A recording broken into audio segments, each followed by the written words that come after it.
Mm, no, it's not doing what I want it to do. Just hang on.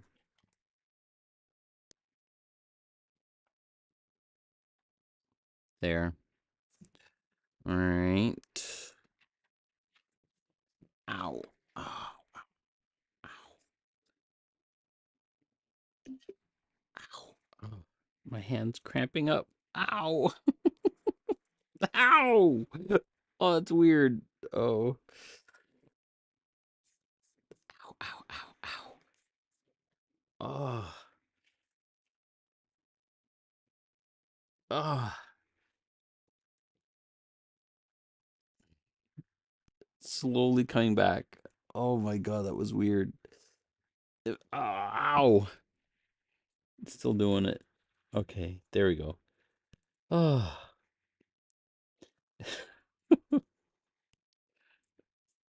That was not fun.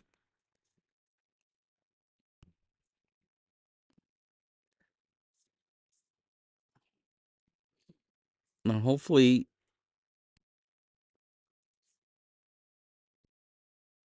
this will work. Continue. Publish.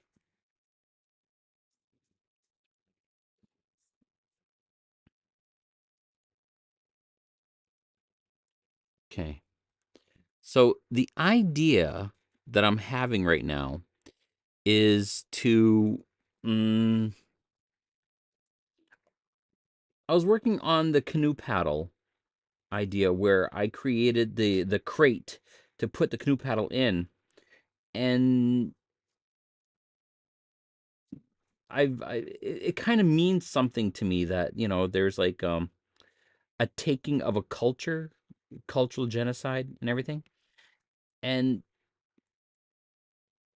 serendipitously, I've been asked to participate in creating a cultural policy. And I know that in the 90s and probably even like before that, the First Nations in Canada were campaigning to international court in The Hague to recognize the genocide that was happening in Canada as a genocide. The best that we could get out of it was a cultural genocide, and from the cultural genocide um, work, uh, from the Hague. Well, okay, so they basically called it a cultural genocide. So that sounds almost dismissive. Um, so I decided, and also not only that, the reconciliation, the word reconciliation means so many different things today, and it's almost changed its meaning to a buzzword to access federal funding to develop any kind of program. As long as you can try to fit the word reconciliation into any kind of program you want, for example, data centers and creating AI here in Canada, which I've saw in Canada's website, reconciliation is in their framework. So I'm assuming that they're trying to access, or they are accessing, federal monies that's supposed to go towards repairing the relationship because of the treaties people, because the treaties are, you know, um, central to this entire thing. Anyways, I decided, okay, if I'm going to participate in a cultural policy, maybe I should um read read the Truth and Reconciliation reports. And as I was reading it, the more I realized, hey, this is incredible work. It should probably We should be talking about it more. And so I kept thinking, okay, well, maybe, I have access to social media and whatnot. frick it. I'll just post it on my website because it's central to everything I'm doing. So here we are. Now I want to try to read this, but see, I'm using OBS, and it's not. I have to find a way that I can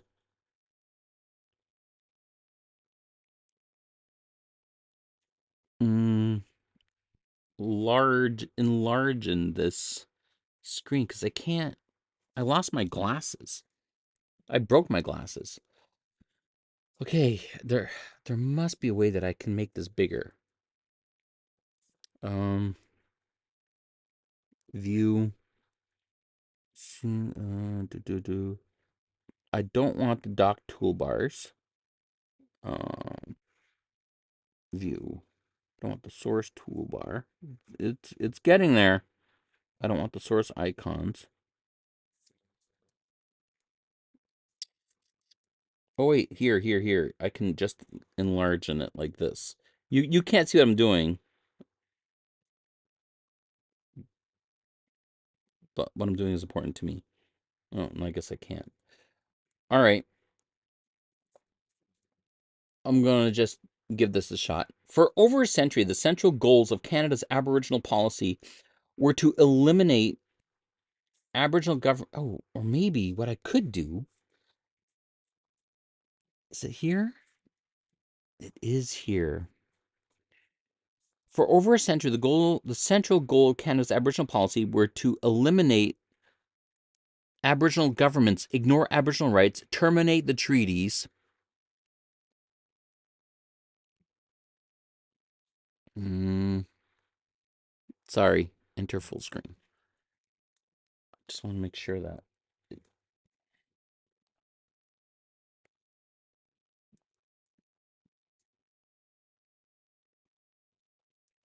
I have to make sure you can actually see this. Otherwise, what's the point of doing any of this?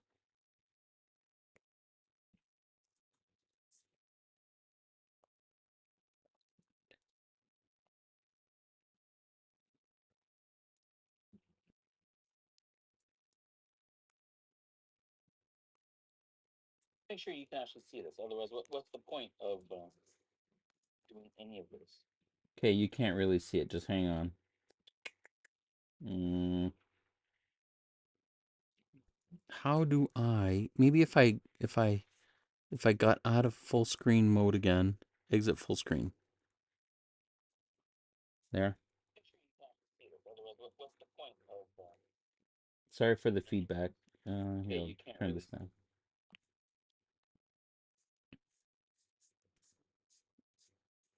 Okay, this is just the introduction.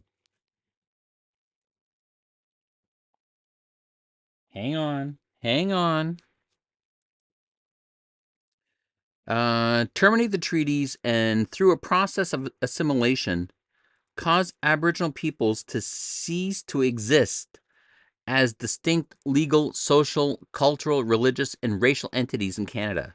The establishment and operation of residential schools were a central element of this policy, which can best be described as cultural genocide. Physical genocide is the mass killing of the members of a targeted group, and biological genocide is the destruction of the group's reproductive capacity. Where was I? Cultural genocide is the destruction of those structures and practices that allow the group to continue as a group. States that engage in cultural genocide set out to destroy the political and social institutions of the targeted group. Land is seized and populations are forcibly transferred and their movement is restricted. You know what's really interesting about that? Because I still feel that I still feel that movement, the restricted movement thing. I don't think you can really totally understand it unless you're like First Nations and you live on the reserve. But to get a glimpse of it, it was during COVID where, there was lockdowns and everything, and people were losing their minds. And I couldn't understand. I'm like, what? You can actually complain about that? You know? I'm like, oh my God. You're it was to protect your life, you know? It was to stop the spread of a thing, and it wasn't going to last forever. They weren't culturally genociding you, although the it did kind of fall onto the same lines of as a cultural genocide. Anyways, but I digress. Um, Land is seized and populations are forcibly transferred and their movement is restricted. Languages are banned. Spiritual leaders are persecuted. And that happened during COVID. There was spiritual leaders that were persecuted, but only because they refused to. They still could do the spiritual practice, just not in the way they wanted it to. Where spiritual practices for indigenous people were outwardly banned and they were persecuted. Spiritual practices are forbidden and objects of spiritual value are confiscated and destroyed. See, that never happened during COVID. So you can't really say it was a genocide. It was like a temporary measure. I'm comparing the two things, and I shouldn't even be doing that. Um, it this happened for a very long time as well, like the cultural genocide that Canada committed, not COVID. COVID only lasted for a couple of years. And practice, and most significantly to the issue at hand, families are disrupted to prevent the transmission of cultural values and identity from one generation to the next. In its dealing with Aboriginal people, Canada did all these things. Canada asserted control over Aboriginal land. In some locations, Canada negotiated treaties with First Nations. In others, the land was simply occupied or seized. The negotiations of treaties, while seemingly honorable and legal, was often marked by fraud and coercion, and Canada was and remains slow to implement their provisions and intent. It still are to this day, because the provincial government here in New Brunswick, because of our mass consumption and its ever need to grow, is opening up the province for mining. However, I don't know if they're consulting with First Nations, because it doesn't. We are treaties people. Both we share this land. We're supposed to, in spirit of the treaties. So are they implementing and talking about the sharing of those economic benefits that come from mining? And why does New Brunswick have to be solely a natural resource extraction province? Can we not do some value added production with the resources that we are extracting, creating more jobs and leaving the money, instead of like having Germany come over or another country come over, get the natural resources and transport those natural resources off to their countries and start developing their economy? How come we can't do the production here in the province and train people on how to not only extract those resources but make something from them? Are we doing that? I don't think we are, because we haven't done so in the past. Um, while seemingly honorable and legal, was often marked by fraud and coercion, and Canada was and remained slow to implement their provisions and intent. On occasion, Canada forced First Nations to really relocate their reserves from agriculturally valuable or resource-rich lands onto remote and economically marginal reserves. And that's interesting, because a lot of the history, when one group replaces another group, they won't create trade systems or agricultural lands in and of. There's a reason why First Nations lived where they lived and traveled where they traveled, because it makes complete sense. And being human, we do things that make sense. So there's a displacement that's happening when Europeans come over and they see that indigenous people are occupying that, fertile land. It's because the land's fertile. That we didn't choose to go and live on non-fertile land. They wanted those lands. They didn't want to share. Sharing seemed alien to Europeans coming over. But they agreed to those terms in the treaties. So, a practice of displacement where a superior, not superior, a a person, a peoples that believe they're superior, or create that narrative that they're superior, um, to take something that doesn't belong to them, all the while projecting on the First Nations or the displaced people thievery and greed and everything else that's negative that they can't possibly commit because they are superior people, right? Without legal authority or foundation, in the 1880s, Canada instituted a pass system that was intended to confine First Nations people to their reserves. And we still feel this to this day, by the way, that we feel that we have to stay on our reserve, even though there is no pass system anymore. Canada replaced existing forms of Aboriginal government with relatively powerless band councils, whose decisions it could override and whose leaders it could depose. In the process, it disempowered Aboriginal women who held significant influence and powerful roles in many First Nations, including the Mohawks and Carrier and Ting. It wasn't just, it wasn't only to delegitimize Indigenous governance systems, it was to delegitimize women because First Nations are a matriarchal people, and the women held a lot of powerful positions in our communities. They couldn't have that. That idea couldn't permeate into European thought, a patriarchal society. Am I making any sense? Does this resonate with anybody? Um,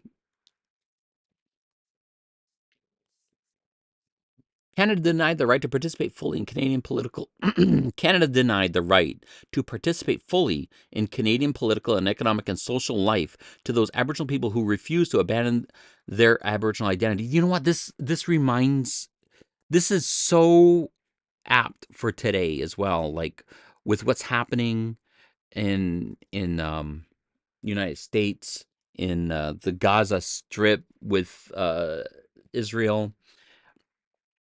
It's like reading the actions of today. But this was done in 1880. It started in 1880. Canada outlawed Aboriginal spiritual practices, jailed Aboriginal spiritual leaders, and confiscated sacred objects. See,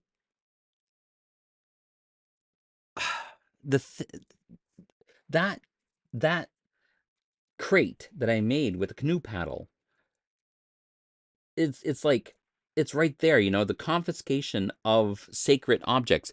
And the thing is, in European worldviews, everything is separated, right? They have different categories for different things. So religion has its own category, and science has its own category, and economics has its own category. Where in an indigenous worldview, everything is everything. You can't separate sacred objects from an economic object or a tool. They're all they're all intertwined. So a canoe paddle isn't just a tool to help you direct your canoe to go from point A to point B. It's a sacred object, and it's a work of art, and it could be traded. And Canada separated children from their parents, sending them to residential schools. This was done not to educate them, but primarily to break their link to their culture and identity. In justifying the government's residential schools policy, Canada's Prime Minister, Sir John A. Macdonald, told the House of Commons in 1883, when the school is on reserve, on the reserve, the child lives with its parents, who are savages. He is surrounded by savages, and though he may learn to read and write, his habits and training and mode of thought are Indian. He is simply a savage who can read and write. It is strongly pressed on myself, as the head of the department, that Indian children should be withdrawn as much as possible from the parental influence, and the only way to do that would be to put them in central training industrial schools where they acquire habits and modes of thought of white men. These measures were part of a coherent policy to eliminate Aboriginal people as distinct peoples and to assimilate them into the Canadian mainstream against their will. Deputy Minister of Indian Affairs Duncan Campbell Scott outlined the goals of that policy in 1920 when he told the Parliamentary Committee that our object is to continue until there is not a single Indian in Canada who has not been absorbed into the body politic. These goals were reiterated in 1969 in the federal government's Statement on Indian Policy, more often referred to as the White Paper, which Jean Chrétien helped create when he was, I believe, the Minister of Indian Affairs back then, which sought to end Indian status to terminate the treaties that the federal government had negotiated with First Nations. Which sought to end Indian status and terminate the treaties that the federal government had negotiated with First Nations. The thing is, those treaties were reaffirmed with the Supreme Court of Canada and also with the Constitution of Canada. So you can't eliminate them without eliminating Canada itself. The Canadian government pursued this policy of cultural genocide because it wished to divest itself of its legal and financial obligations to Aboriginal people and gain control over their land and resources. If every Aboriginal person had been absorbed into the body politic, there would be no reserves, no treaties, and no Aboriginal rights. The thing is, okay, with Aboriginal rights, we want clean water. We want healthy land. We want to return back to the land. So today, a lot of people, for the pursuit of economic benefits, for the pursuit of capital, for the pursuit of consumerism, are sacrificing clean water. If anything, clean water is seen as a food thing and can be sold for profit. Meanwhile, because the capitalist system values scarcity, they are eliminating more and more clean water. And because we're so greedy for money and this ever growing consumerism, we're thinking about putting data centers. Data centers need that clean water, thus making it more scarce. Thus, you see what I'm getting at over here? That Aboriginal rights is not just Aboriginal rights. It's good policy for every human being. The more detached we are from nature, from actually putting what do the kids say nowadays? Go touch grass. It's a way to reduce the symptoms of mental illness, that we can live in a balanced life. This way of life, this consumerism, this economic system where we believe that the measure of success is to have a healthy economy, and that's the only measure of success, is making us mentally ill. We need another or an additional source of measurement. Residential schooling quickly became a central element in the federal government's Aboriginal policy. When Canada was created as a country in 1867, Canadian churches were already operating a small number of boarding schools for Aboriginal people. As settlement moved westward in the 1870s, Roman Catholic and Protestant missionaries established missions and small boarding schools across the prairies in the North and British Columbia. Most of these schools received small per-student grants from the federal government. In 1883, the federal government moved to establish 3 large residential schools for First Nations children in Western Canada. In the following years, the system grew dramatically. According to Indian Affairs Annual Report for 1930, there were 80 residential schools in operation across the country. The Indian Residential School Settlements Agreement provided compensation to students who attended 139 residential schools and residences. The federal government had estimated that at least 150,000 First Nations, Métis, and Inuit students passed through the system. Roman Catholic, Anglican, United Methodist, and Presbyterian churches were the major denominations involved in the administration of the residential school system. The government's partnership with the churches remained in place until 1969, and although most of the schools had closed by 1980s, the last federally supported residential schools remained in operation until the late 1990s. For children, life in these schools was lonely and alien. Buildings were poorly located, poorly built, and poorly maintained. The staff was limited in numbers, often poorly trained and not adequately supervised. Many schools were poorly heated and poorly ventilated, and the diet was meager and of poor quality. Discipline was harsh, and daily life was highly regimented. Aboriginal languages and cultures were denigrated and suppressed. The educational goals of the schools were limited and confused, and usually reflected a low regard for the intellectual capabilities of Aboriginal people. For the students' education and technical training, too, often gave way to drudgery of doing the chores necessary to make the schools self-sustaining. Child neglect was institutionalized, and lack of supervision created situations where students were prey to sexual and physical abusers, which I find is like the main goal of the residential schools and stuff like that. That's how we see it today. But that wasn't the main goal. The main goal, like the sexual and physical abuse, was just the tip of the iceberg. Not to diminish its severity and the damage it's done, but Canada wanted to eliminate the cultural identity of the people itself. And they did so in very cruel ways. And that abuse is one of those ways. And you're seeing it now in reports that is happening with inmates in Israel with the Palestinians, where there's that physical and sexual abuse that's happening today. And the murder of children. For some reason, it's always the children in all of these heinous acts. Uh, an establishment in establishing residential schools, the Canadian government essentially declared Aboriginal people to be unfit parents. Aboriginal parents were labeled as being indifferent. This is just projection. Aboriginal parents were labeled as being indifferent to the future of their children, a judgment contradicted by the fact that parents often kept their children out of schools because they saw those schools quite accurately as dangerous and harsh institutions that sought to raise their children in alien ways.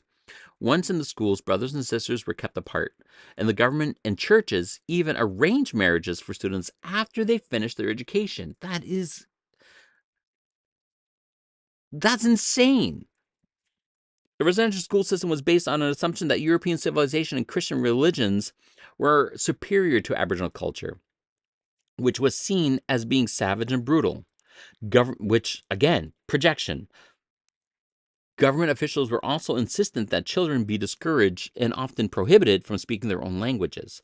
The missionaries who ran the schools played prominent roles in the church-led campaigns to ban Aboriginal spiritual practices such as the potlatch and the sun dance, more probably called the thirst dance, and to end traditional Aboriginal marriage practices. Although in most of their official pronouncements, government and church officials took the position that Aboriginal people could be civilized, it is clear that many believe that Aboriginal culture was inherently inferior. This hostility to Aboriginal cultural and spiritual practices continued well into the 20th century. In 1942, John House, the principal Anglican of, the Anglican school in Gleichen, Alberta, became involved in a campaign to have two Blackfoot chiefs deposed, in part because of their support for traditional dance ceremonies, which is a form of art, which is a form of it's a sacred practice, which is culture, and it's all tied to the land. It's all one. In 1947, Roman Catholic official J.O. Plourde told the Federal Parliamentary Committee that since Canada was a Christian nation that was committed to having all its citizens belong to one or other of the Christian churches, he could see no reason why the residential schools should foster Aboriginal beliefs. United Church official George Dorey told the same committee that he questioned whether there was such a thing as native religion. There is. It's just it encompasses everything. And then into the 1950s and 1960s, the prime mission of residential schools was cultural transformation of Aboriginal children. In 1953, J.E. Andrews, and the principal of the Presbyterian School in Kenora, Ontario, wrote that we must face realistically the fact that the only hope for the Canadian Indian is eventual assimilation into the white race. I disagree. I think that's not the eventual, like, the only hope. Like, oh my goodness, the only hope for all of humanity is to make sure that Indigenous culture survives, and that Indigenous culture is injected into every single policy and law across the world. That's our only hope for all of humanity.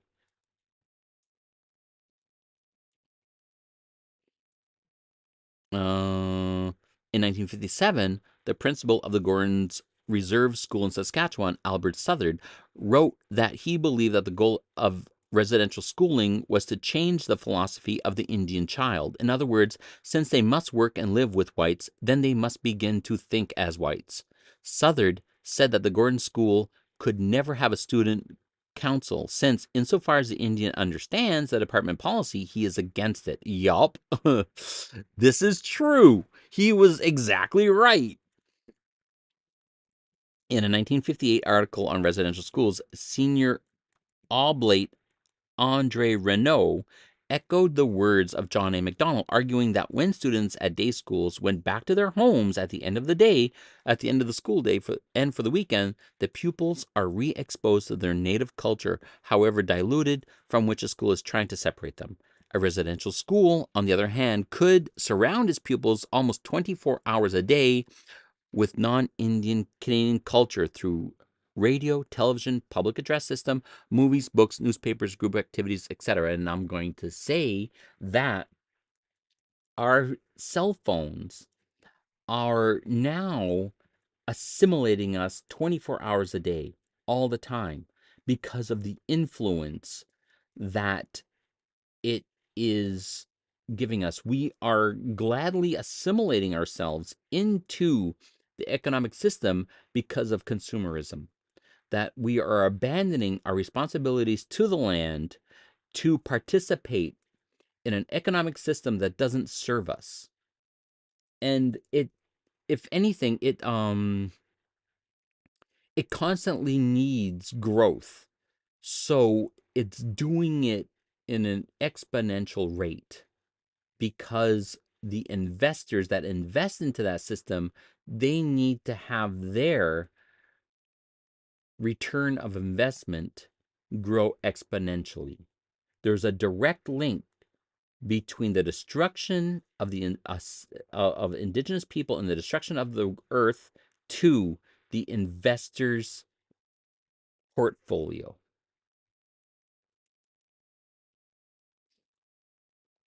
And it's all done with social media and um, um, um, um, our phones. Oh, it's getting cold in here. I gotta go, and I also have to use the bathroom. I'm going to stop for now. Oh.